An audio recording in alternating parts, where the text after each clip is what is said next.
Hello student, how are you? Fine and energetics? Yes. In this video we will discuss about potentiometer.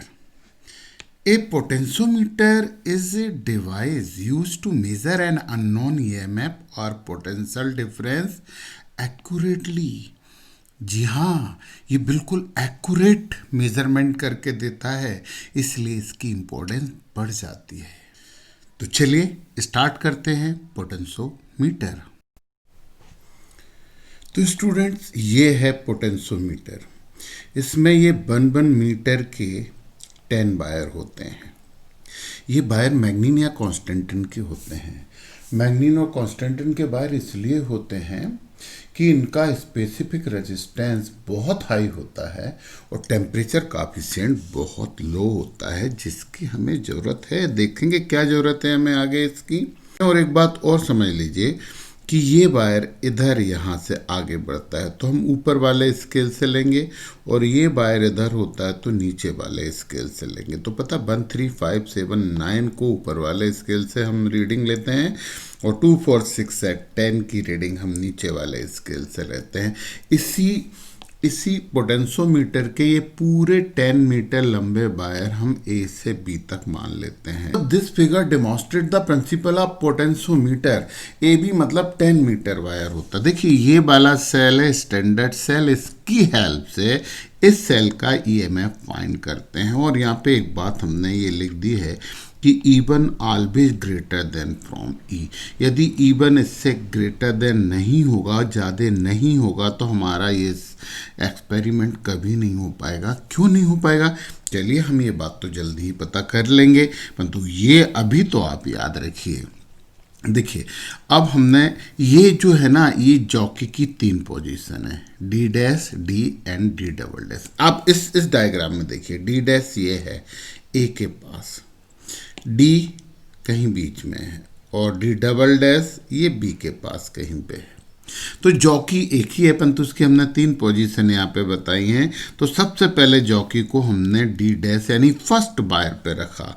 जब first wire पे रखेंगे तो ये वाला cell जो है ना, उसके सर्किट में केवल थोड़ा सा वायर आएगा। R is directly proportional to L. आपको पता है ना, कम लेंथ का वायर होगा तो इसके सर्किट में रेजिस्टेंस कम है, जबकि हमारे स्टैंडर्ड सेल के सर्किट में तो पूरे 10 मीटर वायर हैं। देखिए भाई, अब E1 बड़ा है, निश्चित ही बड़ा है, परंतु E उतना छोटा भी नहीं है। तो एक छोटा सा रेजिस्टेंस इसके सर्किट में तो करंट ये पास कर देगा। यार एक कोई बहुत पावरफुल पर्सन है, ताकतवर कोई व्यक्ति है, तो उसे आपने 100 केजी उठाने के लिए दे दिए, और उसे इससे थोड़ा सा कम ताकत वाला है, उससे आप बोले 10 केजी उठाओ, तो वो 10 केजी उठा लेगा ना आराम से। तो पता है इसके सर्किट में रेजिस्टेंस कम होने के कारण हमारा ये जो सेल है वो करंट फ्लो करेगा, चौकी एट डी डैश। और इसमें जो करंट फ्लो होगा ना, current due to E cell, मतलब ई सेल करंट फ्लो करेगा। E1 सेल करंट फ्लो नहीं कर पाएगा क्योंकि उसमें 10 मीटर लंबे वायर उसके सर्किट में हैं। तो डायरेक्शन आप करंट देखिए हमेशा प्लस से माइनस, और यहाँ आप देखिए ई से ए से डी डैश, डी से ये गैल्वेनोमीटर, गैल्वेनोमीटर से फिर ई, मतलब गैल्वेनोमीटर में जो करंट की डायरेक्शन आई वो ऊपर से नीचे आई। मान लें deflection in galvanometer left. Okay, चलिए अब हमने इस जॉकी को उठाया, रख दिया डी डबल डैश पे। ये लास्ट वायर है। जब लास्ट वायर है तो ये लगभग 10 वायर इसके सर्किट में भी आ गए और इसके सर्किट में भी आ गए। अब तो आपको पता है कि E1 is greater than E, तो करंट तो E1 फ्लो करेगा। मतलब यदि सेकंड केस की बात करते हैं तो jockey at D dash, D double dash, तो करंट किससे फ्लो होगा? Current due to E1 cell. और डायरेक्शन ऑफ करंट क्या होगी? Direction of current. अब ये एक इम्पोर्टेंट बात है जो आपको डायरेक्शन देखनी है। देखिए यहाँ से चलेगा, यदि करंट इस डायरेक्शन में जाती है तो उससे 10 मीटर लंबे वायर का रेजिस्टेंस बर्दाश्त करना पड़ेगा। और करंट और पानी एक से बहते हैं, इधर क्यों जाएगा यार इतने लंबे रेजिस्टेंस की तरफ?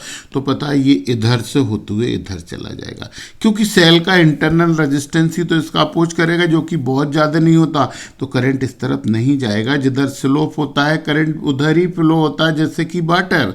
तो जो डायरेक्शन ऑफ करंट होगी बहुत इंपॉर्टेंट है। देखिए अब वो होगी E1 ए ई, और ये जी था, जी बी आर एच भी लिख देते हैं, और इसके बाद आ गया E1। आपने इस बार देखा कि गैल्वेनोमीटर में जो करंट जा रही है वो नीचे से ऊपर की तरफ जा रही है। ओके, तो डिफ्लेक्शन क्या हो जाएगा? Deflection in galvanometer is equal to right.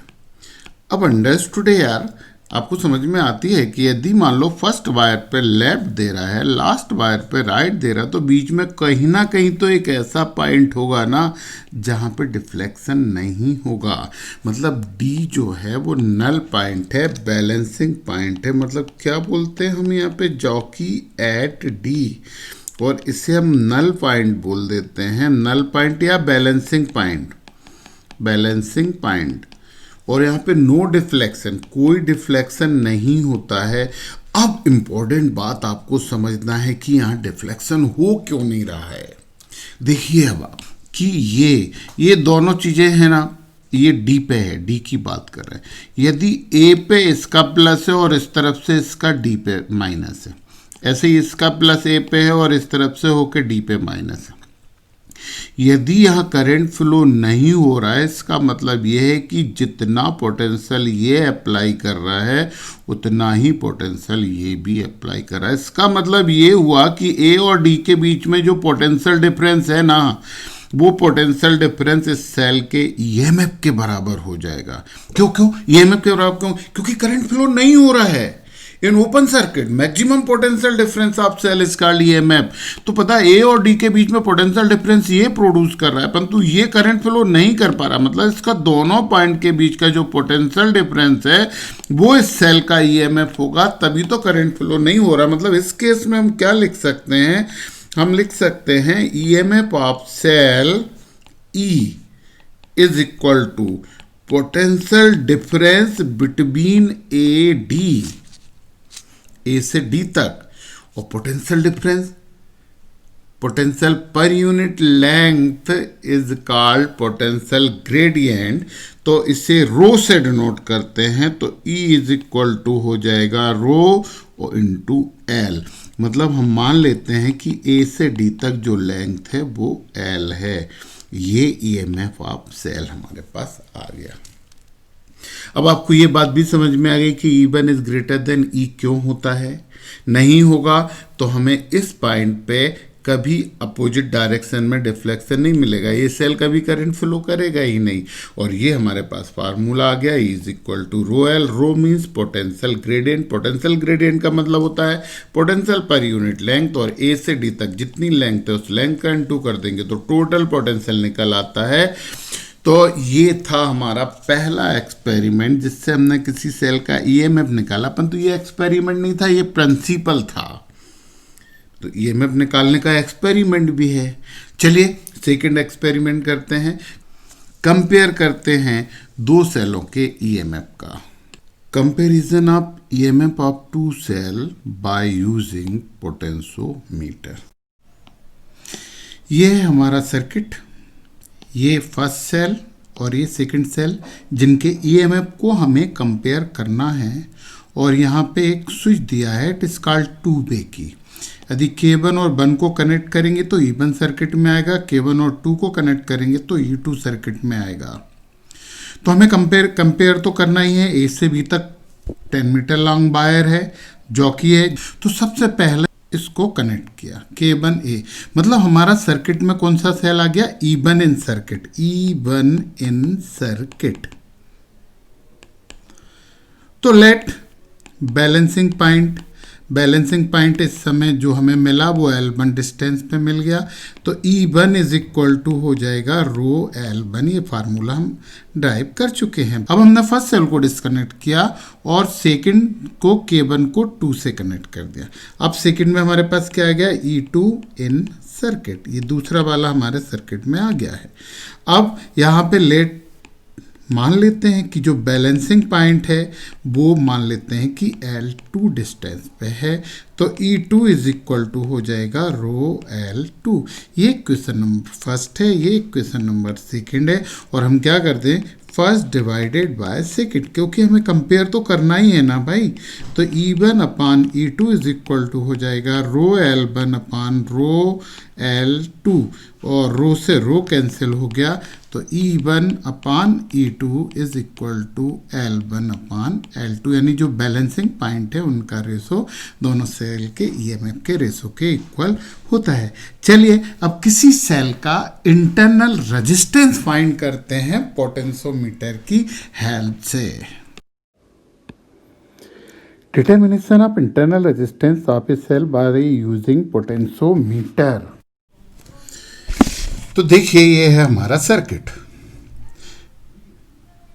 इसमें ये स्टैंडर्ड सेल है, ये एक्सपेरिमेंटल सेल है, और ये रेजिस्टेंस बॉक्स है।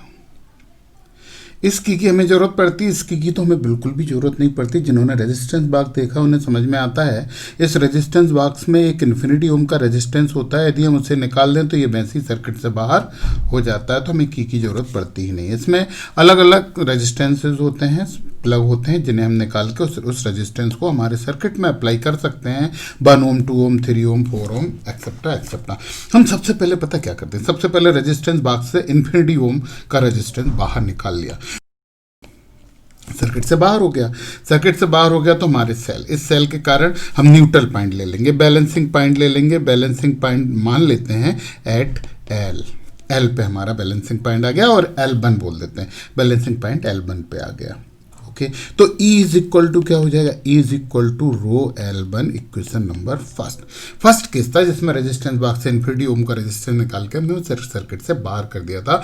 अब सेकंड केस में, यहाँ पे ये फर्स्ट था, हम सेकंड केस में क्या करेंगे, जो हमारा रेजिस्टेंस बॉक्स होगा ना उससे हम कोई नॉन रेजिस्टेंस निकालेंगे। नॉन रेजिस्टेंस मतलब हम 1 ओम मान लें, 2 ओम मान लें, 3 ओम, 4 ओम, कुछ भी मान सकते हैं। तो नॉन रेजिस्टेंस इससे निकाला, तो रेजिस्टेंस बॉक्स अब हमारे सर्किट में है। अब देखिए आप, ये जो परफॉर्मेंस शो करेगा वो उसका कुछ एनर्जी यहाँ पे भी लगेगी, तो पता मैक्सिमम पोटेंशियल डिफरेंस तो हमें नहीं मिलेगा। तो पता अब जो न्यूट्रल पॉइंट मिलेगा ना वो E is equal to rho L1 नहीं होगा, लेट न्यूट्रल पॉइंट या balancing point is equal to L2 आ गया। तो E is equal to rho L2 नहीं लिखेंगे, अब हम लिखेंगे V is equal to rho L2। क्यों? क्योंकि हमें इसकी पूरी परफॉर्मेंस नहीं मिल रही है, कुछ रेजिस्टेंस बॉक्स में भी हो रही है। तो E जब कम होता है तो V बन जाता है, maximum potential difference known as EMF। तो V आ गया, E आ गया, और R भी हमें पता लग गया है। अब आपको ये फार्मूला तो बहुत अच्छे से पता होगा कि small r is equal to capital R E upon V minus 1। Small r मतलब इंटरनल रेजिस्टेंस जो कि हम फाइंड कर रहे हैं, तो स्मॉल r यानी internal resistance is equal to capital R जो कि हमें मालूम है 1, 2 ओम, 3 कोई सा भी ओम होगा।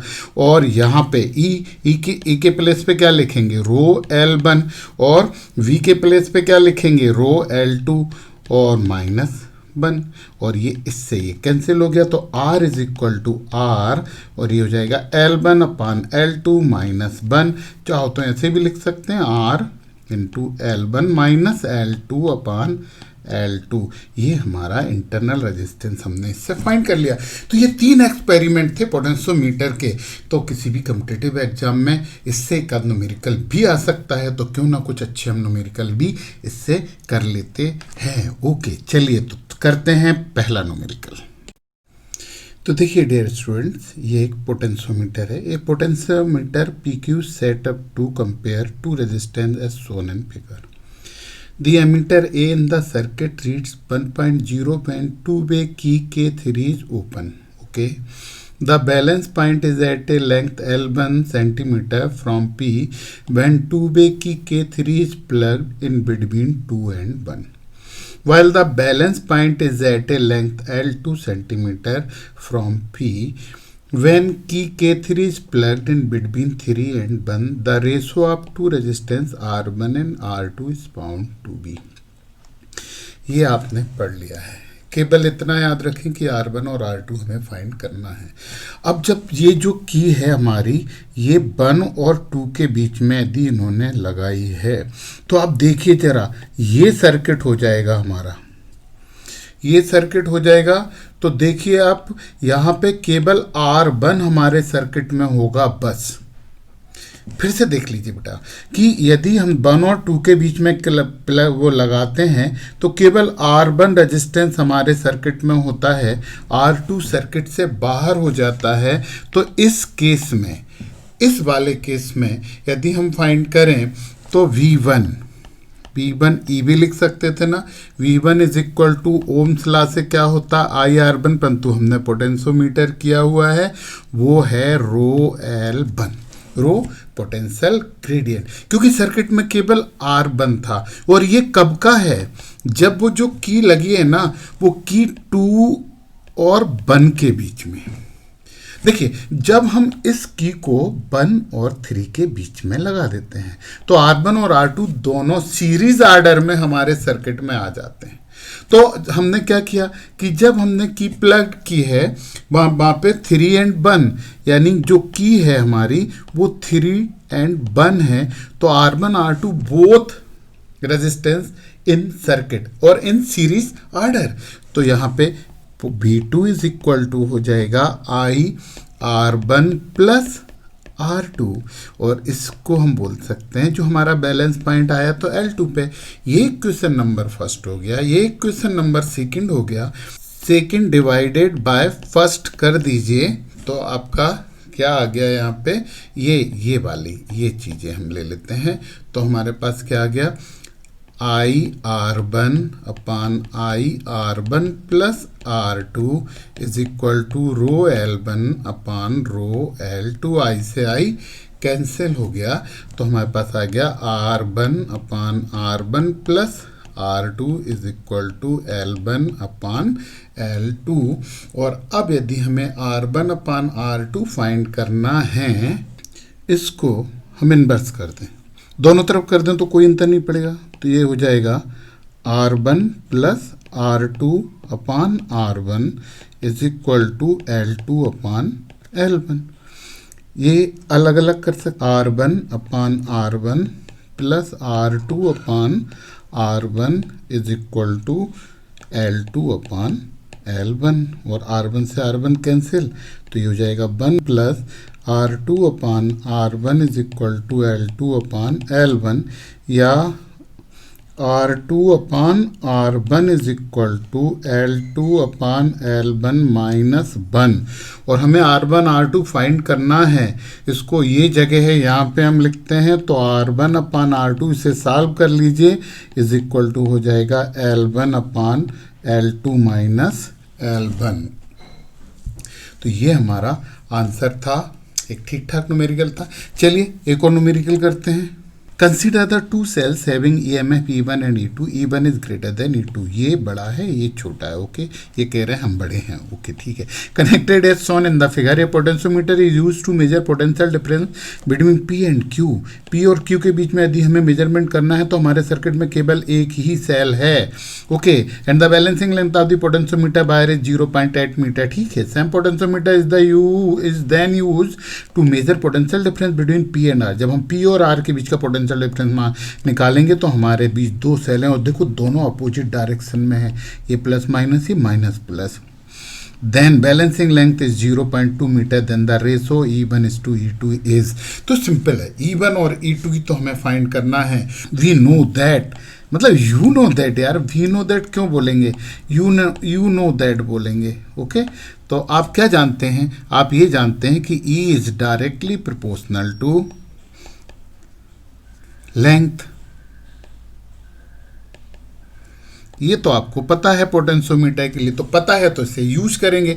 तो सबसे पहले क्या लिख सकते हैं, E1 is directly proportional to 0.8। कब, जब हम बात कर रहे हैं P2 क्यू के बीच की, पी क्यू के बीच की बात करें, ऐसे इक्वेशन नंबर फर्स्ट मान लें।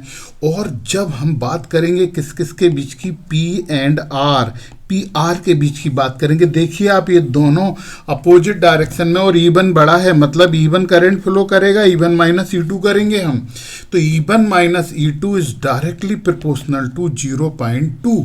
ये इक्वेशन नंबर सेकंड हो गया। बस इतनी सिंपल सी बात थी। अब आप क्या करेंगे, अब आप कुछ नहीं करेंगे, आप सेकंड डिवाइडेड बाय फर्स्ट कर दीजिए। तो सेकंड डिवाइडेड बाय फर्स्ट, तो आपका क्या हो जाएगा, E1 minus E2 upon E1 is equal to 0.2 upon 0.8।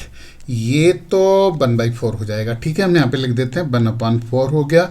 और इसे भी हम लिख सकते हैं E1 upon E1 minus E2 upon E1 is equal to 1/4। चलो यहीं पे सॉल्व करिए। तो E1 अपान E1 तो ये कैंसिल हो ही गया है, माइनस E2 तो ये क्या हो जाएगा, ये हो जाएगा 1 minus E2 upon E1 is equal to 1/4। इसको इधर और इसको इधर ले जाइए, आगे बढ़िए। तो आपका E2 upon E1 is equal to हो जाएगा 1 माइनस 1/4 इज इक्वल टू 3/4। तो E1 upon E2 is equal to 4/3, और ये है आपका आंसर फर्स्ट। तो इस तरह के न्यूमेरिकल होते हैं, बहुत ज़्यादा बेटे जिसका नहीं होता है। तो जल्दी ही दूसरे वीडियो में हम लोग मिलते हैं, तब तक के लिए नमस्कार। स्वस्थ रहिए, मस्त रहिए, और चैनल को लाइक और सब्सक्राइब करते रहिए, कमेंट भी करते रहिए। Thank you, thank you, thank you.